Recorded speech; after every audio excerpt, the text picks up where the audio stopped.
ძალიან ბედნიერი ვარ, რომ ხარ ჩემთან ერთად სტუმრად და მიხარია, რომ აქაც შევხვდით ერთმანეთს.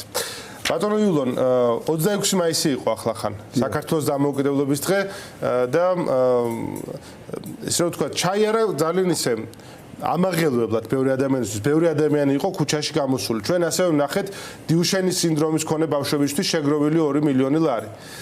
თქვენ რა განცდით შევხვდით 26 მაისს და როგორ უყურებთ საქართველოს დამოუკიდებლობის წინაშემდგარ გამოწვევებს ახლა 2026 წელს? როგორც 26 მაისი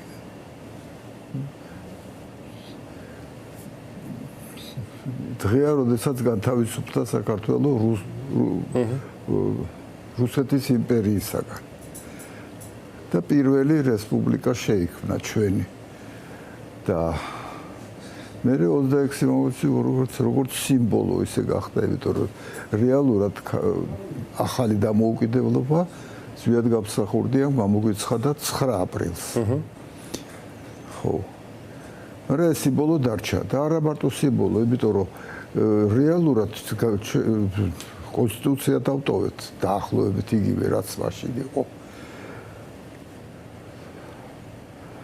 სამწუხაროა ხელახლა ბრძოლა გვიწევს, რომ დაუბრუნდეთ ისევ ამ 26 მაისს. იმიტომ რომ დღევანდელი ხელისუფლების მიერ აღნიშნული 26 მაისი იყო, აი მე მგონი პაროდია იყო უბრალოდ. როგორ შეიძლება ამისადა რამე, რაც ახლა მოხდა. ხო, მათ გადაწყვიტეს, რომ საქართველოსთვის ძალიან მნიშვნელოვანი თარიღი გაქრისტიანების 1007 წლისთავი 26 მაისი ეს ყველაფერი რაღაცნაირად ერთმანეთში აერიათ. სწორედ მაგიტომ მინდოდა, რატო დაამთხვია, რატო მოიგონეს ახლა 1007 წლისთავი 26 მაისს რატო დაამთხვიეს? თუ საეკლესიო დღესასწაულია და ამის აღნიშვნა გვინდოდა, სვეტიცხოვლობას რატო არ დაამთხვიეს? სვეტიცხოვლთან არის დაკავშირებული ჩვენი ქრისტიანობის მიღება. სიდონიას საფლავი იქ არის, უფლის კვართი იქ ინახება.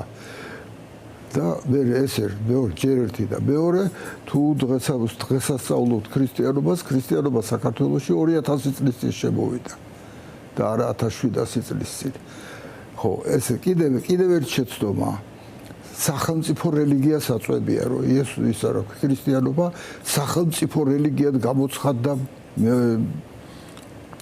მირიან მეფის დროს, ხო, ნუ 326 წელი აიღეს ორიენტირად კი. არც ეგ არ არის მართალი. სახელმწიფო რელიგია საქართველოში ქრისტიანობა არასდროს არ ყოფილა სახელმწიფო რელიგიად. ის რაც რუსეთში იყო. როცა სახელმწიფო მართავდა ეკლესიას ფაქტიურად. ჩვენ მეოთხე საუკუნის 326 წელს მოინათლა მეფე და დედოფალი და მისი დომენი, ასე ვთქვათ, რომელიც უშუალოდ მეფეს ემორჩილებოდა. შიდა ქართლი მე-6 საუკუნემდე წარმართული დარჩა და თანდათანობით მერე გავრცელდა დანარჩენ საქართველოში. მუსლიმი მეფეები ყავდა. რა სახელმწიფო ქრისტიანობაზე ლაპარაკობენ? სახელმწიფო რელიგიაზე. არ არის ეს სახელმწიფო რელიგია. ჩვენი რელიგია კი ქართულმა ეკლესიამ დიდი როლი შეასრულა საქართველოს ისტორიაში და პრაქტიკულად ჩვენი კულტურა, ქრისტიანული კულტურა, ეს გასაგებია ყველაფერი, მაგრამ საქართველოში ყოველთვის იყოს სხვა ენაზე მოლაპარაკე მოსახლეობა. ყოველთვის სპარსელები, სომხები, რა ვიცი, თურქები ცხოვრობდნენ აქ ქართველებთან ერთად და ძალიან ხშირად ეს სხვა რელიგიის წარმომადგენლები ძალიან მაღალ თანამდებობებს იკავებდნენ. თამარ მეფის დროს თავარსარდალი სომხური სარწმუნოებისა იყო, ხო? კი, მიაფიზიტი იყო ასე რომ. ეს მე მგონი ახლა ეს იმიტომ გაითამაშეს, რომ სურვილი აქვს, რომ სახელმწიფო რელიგიად აქციონ ქრისტიანობა, რაც დაუშვებელია, არ შეიძლება ამის გაკეთება. ამას კათალიკოსი ილია ეწინააღმდეგებოდა ყველაზე მეტად, სანამ ცოცხალი იყო. სწორედაც იქცეოდა, იმიტომ ილია განათლებული კაციც იყო და რაც თავარია ბრძენი იყო. იცოდა როგორ მოქცეული იყო და რა სჭირდებოდა ქვეყანას. ხო, აი ეს არის ეკლესიის დამორჩილების საბოლოო ჯამში, ეკლესიის უმცროს პარტნიორად გახდომის ინსტინქტი. ეკლესია დამოუკიდებელი კი არა, ეკლესია უნდა იყოს აუცილებლად ქვეშ რეჟიმისა. აი ეგ არის სახელმწიფო რელიგია. ეგ არის ზუსტად სახელმწიფო რელიგია და მე მეშინია რომ მაგეთკენ მიდიან. ეგ დაღუპვა იქნება ქვეყნის. ნამდვილად. ბატონო იულონ, როგორ უყურებთ ახლა ბოლო დღეებში ჩვენ ვნახეთ ახლა აღნიშნვის პერიოდში ასევე ახალი კათალიკოსი აირჩია ეკლესიამ, რომელიც ძალიან მნიშვნელოვანი ამბავი არის. დამოუკიდებელი საქართველოს ისტორიაში პირველად მოხდა ახალი კათალიკოსის არჩევა. ახალგაზრდა კაცი არის კათალიკოსი. დიახ. თქვენ იცნობთ ამ ეკლესიის ისტორიას კარგად, ჩვენ ქვეყნის ისტორია შესანიშნავად. შესაბამისად, რას ეს ისტორიული სტატუსი არის და რას უსურვებდით მას? რა გამოწვევის წინაშე დგას დღეს ის? აი ეგ თავარი გამოწვევა ეს არ უნდა ქართული ეკლესიამ უნდა შეინარჩუნოს თავისთავადობა და სულებით არ არის საჭირო მის სახელმწიფო რელიგიად გამოცხადება. ხდება რაღაცნაირად აი ამ ტრენდს ხედავთ ჩვენ ბოლო პერიოდში რომ უფრო და უფრო მეტად პარტიულად აფილირებული არის ეკლესიის რაღაც მაღალი იერარქების ნაწილი. სახელმწიფოსთან კი არ თანამშრომლობენ, რამე პარტიასთან არიან αφილირებული, რაც ძალიან ცუდია. ეს სამწუხარო მოვლენაა, როდესაც ავტოკრატია და ამისთან წყობაში შევედით უკვე. ამ დროს კანონზომიერი ყველაფერი უნდა დაემორჩილოს ერთ ცენტრს. ერთ პიროვნებას, ერთს. მაგისთან ქვეყანაში ვიცხოვრეთ რომ კი, და ეკლესიაც არსებობდა მაგისთან ქვეყანაში და ძიმე კვალი დააჩინა მათ შორის ეკლესიას. ჯერ კიდე პეტრემ დაიწყო რუსეთში, პეტრე პირველმა. როდესაც ეკლესიას ეგზარხოს მართავდა ობერპროკურორი, საერო პიროვნება, რომელსაც მეფე იმპერატორი ნიშნავდა. მაგის გაგრძელება უნდათ ეხლაც. რუსეთში ეგ არ შეწყვეტილა პრინციპული თვალსაზრისით, ხო რუსეთში ეგ მოდელი მუშაობდა ყოველთვის. საქართველოს იყო გამონაკლისი ამ გაგებით. მოგახსენოთ გამონაკლისი.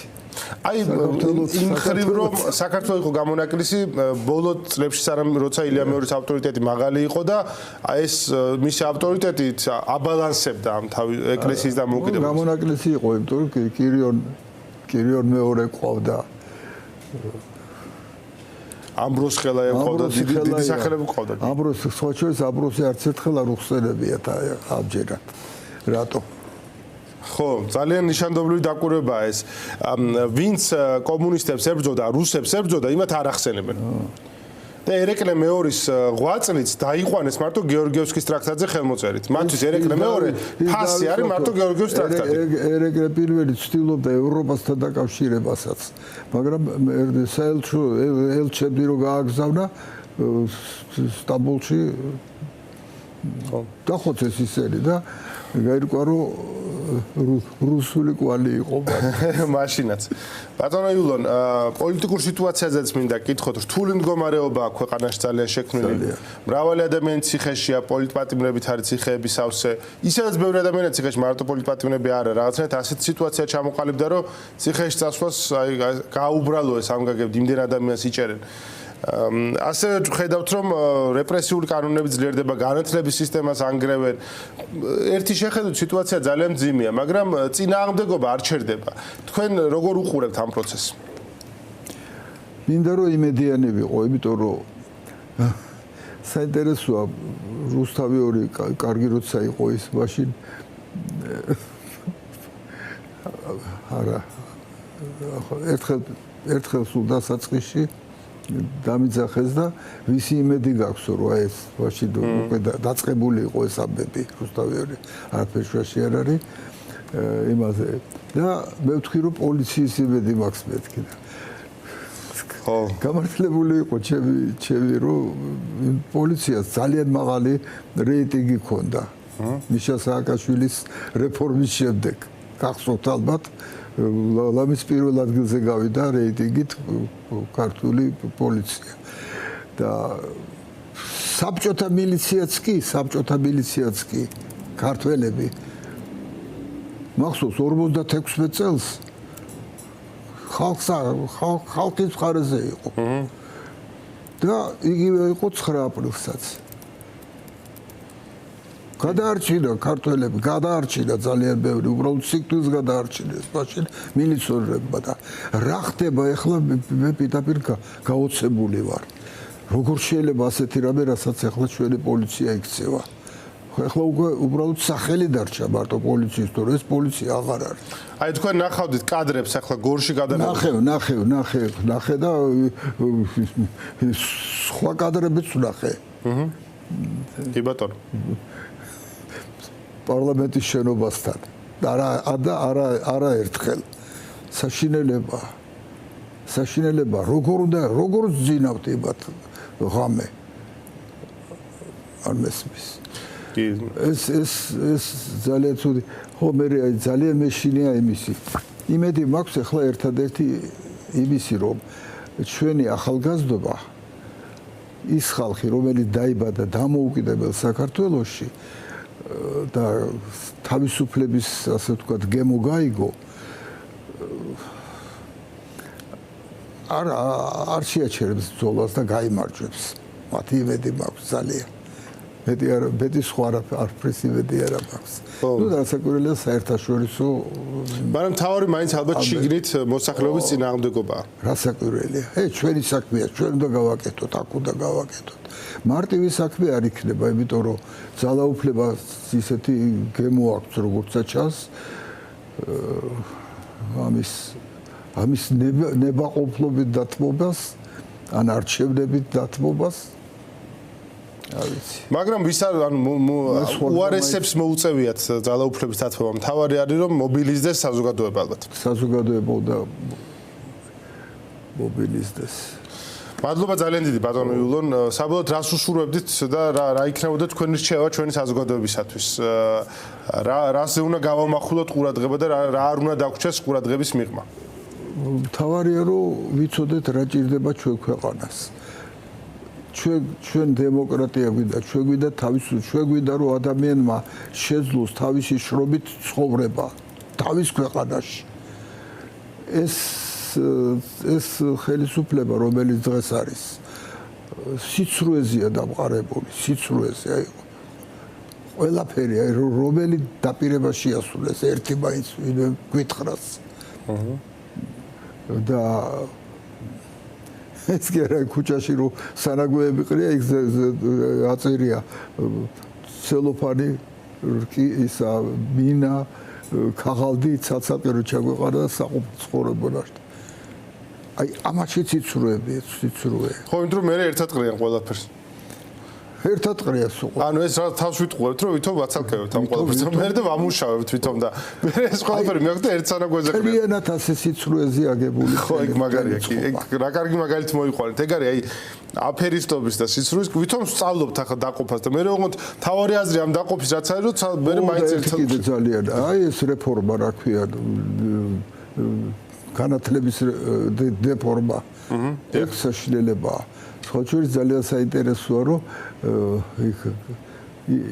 ირანში რომ მოხდა გადატრიალება და აი აიათოლა რომ დაჯდა პირველი ეგ იყო რომ განათლებას შეუტიეს ეხლა იქ ისტორია სპარსეთში იწყება ისლამის გავრცელების შემდეგ იქამდე დაივიწყეს ის ვითომ არ არსებობს შაჰი იმაზე აკეთებდა აქცენტს უფრო რაც ისლამამდე შაჰმა იუბილე გადაუხადა 2500 წლის იუბილე გადაუხადა ირანს ხო ეს განათლებას შეტევა ძალიან მნიშვნელოვანია იმიტომ რომ პრაქტიკულად ანადგურებენ უნივერსიტეტებს თან ყველას ხო აი წარმოგიდგენიათ ეს მე ეს კონცენტრები როა ცოტა გამოხედული განათლებული ახალგაზრდობას იქით ეკაჩებიან ვინც რამე უნარი აქვს რაღაცა ცდილობს წავიდეს საქართველოდან და ახლა უნდა რომ დარჩენილი ვინც არის ის უვიცებად და გაუნათლებლებად დატოვონ ხო კიდევ ნაწილს კიდე ეს ახალგაზრდობა შეყარეს ამ პოლიციაში და ხეცებად ზრდიან. აი საშინელებაა. ეს ძალიან მძიმე შედეგების მომტანი იქნება.